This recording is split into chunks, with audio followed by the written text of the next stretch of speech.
عزیز ساتھیوں، نبی کریم صلی اللہ علیہ وسلم کو جب مدینہ میں اور مسلمانوں کو تھوڑا سا سکون نصیب ہوا اور انہیں اپنے دین پر عمل کرنے کی کھلی آزادی مل گئی، تو انہیں یہ خطرہ ضرور تھا کہ قریش اور مکہ کے لوگ انہیں سکون سے رہنے نہیں دیں گے۔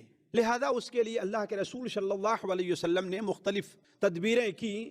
ان میں سے ایک بات یہ بھی تھی کہ آپ صلی اللہ علیہ وسلم نے قریش کے قافلوں اور خصوصاً ان کے تجارتی قافلوں کو تنگ کرنا شروع کیا۔ کیوں؟ اس لیے کہ اہل مکہ کے اقتصاد اور ان کی معاشیات کا سارا دار و مدار کس چیز پر تھا؟ تجارت پر تھا۔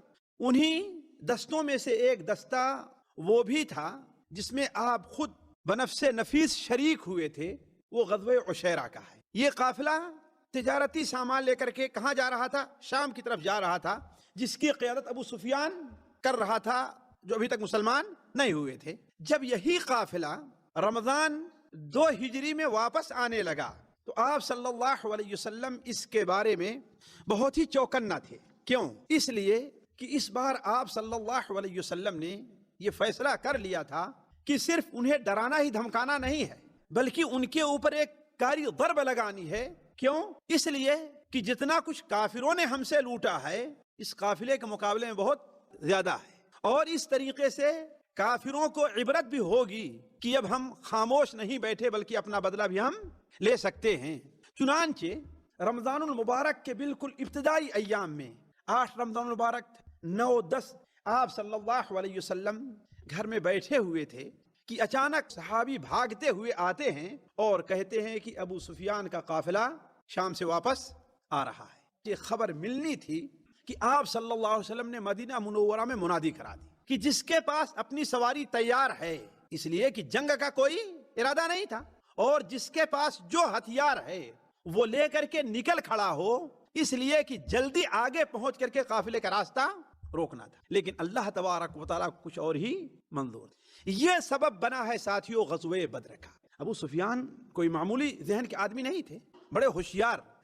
جب جا رہے تھے تو انہیں معلوم ہوا تھا کہ ہمارا پیچھا کر رہے تھے لیکن ہم آگے بڑھ گئے، لہذا واپسی میں بھی وہ بڑے ہوشیار اور چوکنا تھے۔ جب اس حدود میں پہنچے، اسی شاہراہ پر چلتے ہوئے جو حدود مدینہ منورہ کے قریب تھی، انہیں معلوم یہ ہوا کہ مسلمان ہمارا راستہ روکنے کے لیے مدینہ منورہ سے روانہ ہو چکے ہیں۔ لہذا انہوں نے کیا کام کیا؟ بنو غفار کا قبیلہ وہیں پر آباد تھا جہاں کہتے ابو ذر غفاری تھے، تو ضمضم ابن عمرو نامی ایک غفاری کو اسے پیسہ دیا اور اس سے کہا جتنا جلدی جا سکتے ہو بھاگ کر کے جاؤ اور مکہ مکرمہ میں اعلان کرو کہ اب تمہارا قافلہ خطرے میں۔ ابو جہل نے پورے مکے میں منادی کرا دی اور کہا کہ سارے کے سارے لوگ جو ہیں وہ تیار ہو جائیں، کوئی بھی آدمی پیچھے نہ رہے، اور تھوڑی ہی دیر میں 1000 بلکہ 1300 افراد تیار ہو گئے، جن میں 200 گھوڑے ہی تھے، صرف 600 زرہیں تھیں۔ ذرا سوچیے آپ، اللہ کے رسول صلی اللہ علیہ وسلم وادی ظفران پر ٹھہرے ہوئے تھے، تو آپ کو معلوم ہوا کہ قافلہ تو آ ہی رہا ہے، اس طرف سے مکے کے لوگ لڑائی کے لیے بھی نکل پڑے ہیں۔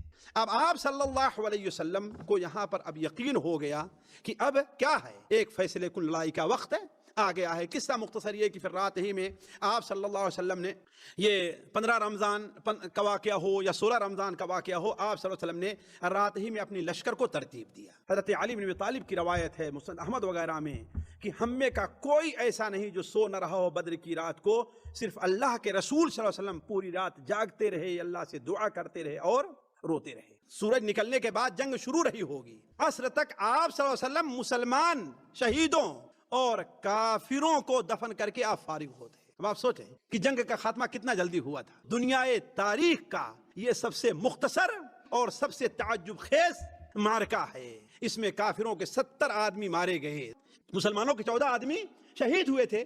غزوہ بدر کی تاریخ ہی میں نہیں بلکہ شرعی طور پر اور نبی کریم صلی اللہ علیہ وسلم کی سیرت کے طور پر بڑی اہمیت ہے ساتھیوں۔ قرآن مجید میں اللہ تبارک و تعالیٰ نے اسے یوم الفرقان کہا ہے۔ اس جنگ پر تبصرے کے لیے اللہ تعالیٰ نے مکمل ایک سورت نازل فرمائی ہے، سورہ الانفال۔ اسی جنگ پر تبصرے کے طور پر ہے۔ تو اللہ تعالیٰ نے اس جنگ کو کیا قرار دیا ہے؟ یوم الفرقان۔ فرقان کے معنی کیا ہے؟ فرق کر دینے والا، فیصلہ کر دینے والا۔ گویا یہ فیصلہ ہو گیا اس دن کہ اب مسلمان کمزور نہیں ہے۔ اس دن فیصلہ ہو گیا کہ حق پر کون ہے اور باطل پر کون ہے۔ اس دن فیصلہ ہو گیا کہ اللہ کی مدد کس کے ساتھ ہے اور اللہ کی غضب و ناراضگی کس کے ساتھ ہے۔ قرآن مجید میں اللہ تبارک و تعالی نے اس جنگ پر تبصرہ کرتے ہوئے مسلمانوں اور صحابہ کرام پر بطور نعمت کے یہ ذکر کیا ہے کہ گویا اللہ تبارک و تعالی کی نعمت تمہارے اوپر کس شکل میں تھی؟ غزوہ بدر میں تمہارے مدد کے طور پر تھی، حالانکہ تم کیا تھے؟ بالکل کمزوری کی حالت میں۔ میں یہ سمجھتا ہوں کہ دنیا کی تاریخ میں اس جنگ جیسی مثال شاید ہی کہیں مل سکے۔ اللہ تعالیٰ سے دعا ہے کہ اللہ تعالیٰ ہمیں اور آپ کو نبی کریم صلی اللہ علیہ وسلم کی محبت اور آپ کی سیرت پر عمل کرنے کی ہمیں توفیق عطا فرمائے۔